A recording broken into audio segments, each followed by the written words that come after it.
આજે ઝાંઝેડા ગામની TP number 5ના જમીન માલિકો મોટાભાગના ખેડૂતો છે એ ખેડૂતો સાથે અમે જુનાગઢ શહેરી વિકાસ સત્તામંડળની ઓફિસે ટીપી 5 જે મુસદ્દારૂપ નગર રચના યોજના રજૂ કરવામાં આવી છે તેની સામે અમારા વાંધા સૂચનો રજૂ કરવા માટે અમે અત્યારે કારોબારી અધિકારી પાસે આવ્યા હતા।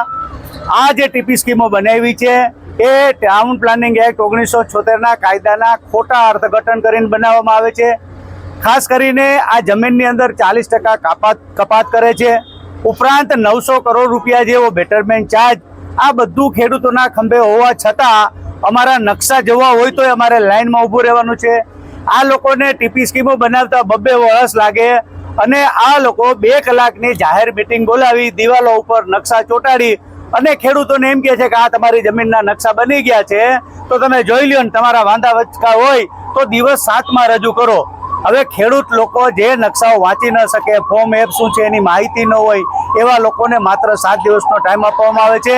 એટલે તો ટાઈમ વધારવા માટે અમે કીધેલ છે, પ્લસ 40% જમીનો કોઈ કાપવાનો આ ટાઉન પ્લાનિંગ એક્ટમાં છે નહીં। આ ટાઉન પ્લાનિંગ એક્ટની કલમ 43(3) જે એ એવી કલમ છે કે જેમાં સામાજિક આર્થિક પછાત લોકોના મકાનોની રહેઠાણની યોજના કે જે વડાપ્રધાન યોજના કે પ્રધાનમંત્રી આવાસ યોજના કહેવાય છે, એ આવાસ યોજનાની અંદર સરકારે જે જમીન ફાળવી હોય એમાં એ આવાસ યોજનાઓ પૂરી કરવા માટે એને સુવિધા પૂરી પાડવા માટે સરકારે આપેલ જમીનનો વહીવટ કરવાની કલમ છે। આ કલમનો મિસઉપયોગ કરીને આખા ગુજરાતની અંદર સામાન્ય બધા ખેડૂતોની 40% જમીન કાપવામાં આવે છે। પ્લસ બીજું કે તમે અમને ખેતીની જમીન હોય તો ખેતીનો પ્લોટ ફાળવે, બિન ખેતીની જમીન હોય તો બિન ખેતીનો પ્લોટ ફાળવે।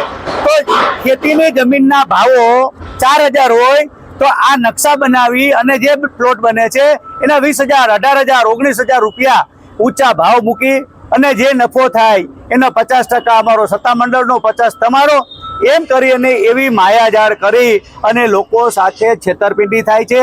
અને આવી ખોટી અમે વારંવાર રજૂઆત કરી છે કે આવી કાયદામાં જોગવાઈ નથી, છતાંય એવી યોજનાઓ બનાવીને સરકારમાં મોકલે છે અને ગુજરાત સરકારના અધિકારીઓ પણ આ બાબતને પૂરતું ધ્યાનમાં લીધા વગર આજે 20 વર્ષથી આ ટીપી મંજૂર નથી થતી। એનું કારણ કે આ ટીપીઓ છે એ ગેરકાયદેસર બનેલ છે। લેન્ડ રેવન્યુ જે કાયદો છે, લેન્ડ રેકોર્ડ કાયદો છે, લેન્ડ રેકોર્ડને કાયદાને અનુરૂપ કલમ 44 ને 45માં ફાઇનલ પ્લોટ બનાવવા જોઈએ। આવા કોઈ પ્લોટ બનાવતા નથી, જેને કારણે આ ટીપીઓ ગેરવ્યાજબી થાય છે, ગેરકાનૂની થાય છે। એટલા માટે ટીપીઓ ફાઇનલ થતી નથી। એટલે મેં ગુજરાત સરકારને પણ વિનંતી કરીએ છીએ કે આખા ગુજરાતની અંદર આ ધંધા બંધ કરી અને ખરેખર શહેરનો વિકાસ થાય એવી યોજના બનાવો, લોકોની જમીનના હિતોનું રક્ષણ થાય એવી રીતે કાયદાનો ઉપયોગ કરો, એવી વિનંતી કરવા માટે અમે માનનીય અધિકારીશ્રીને આવેદનપત્ર આપ્યું છે।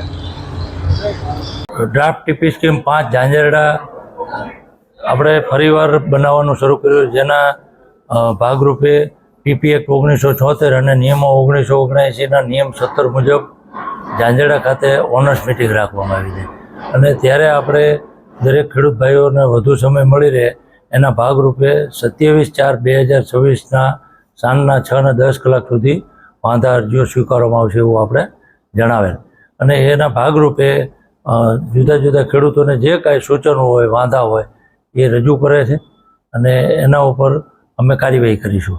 આજે જે ખેડૂત ભાઈઓ આવ્યા હતા એ એક આવેદનપત્ર દેવા માટે આવ્યા અને એ 50-1ની સંખ્યામાં ખેડૂત ભાઈઓ ટીપી સ્કીમ ઝાંઝેડાના લગતા જે મુદ્દાઓ હતા એનું અમને આવેદનપત્ર આપ્યું।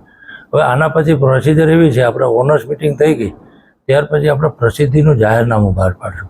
ત્યાર પછી પણ જ્યારે પણ આપણે એક રાજ્ય કક્ષાનું દૈનિક વર્તમાનપત્ર અને એક લોકલ જૂનાગઢનું જે કોઈ અખબાર હશે એમાં જાહેરાત આવશે અને એના અનુસંધાને આપણે 1 મહિના સુધી વાંધા સૂચનો સાંભળશું અને એ 1 મહિનાના વાંધા સૂચનો થઈ જાય પછી બોર્ડ બેઠકમાં એ વાંધાઓ સૂચનો ઉપર કમિટીના દરેક સભ્યોને વાંચી સંભળાવવા અને એના ઉપર નિર્ણય કરવામાં આવશે। એ આખો કમિટીનો નિર્ણય હોય અને ત્યાર પછી એક્ટની કલમ 48(1) નીચે સરકારશ્રીમાં આપણે આ ટીપી સ્કીમ સાદર કરશું। ત્યારે ટીપી સ્કીમની સાથે નકશાઓ, એફ ફોર્મ, જી ફોર્મ, તમામ ફોર્મ્સની સાથે આ વાંધા અરજીઓ પણ મોકલવામાં આવતી હોય છે અને આપણે વાંધા સૂચનો સહિત આપણે સરકારશ્રીમાં મોકલશું। સરકારશ્રી આ બાબતે યોગ્ય નિર્ણય કરશે.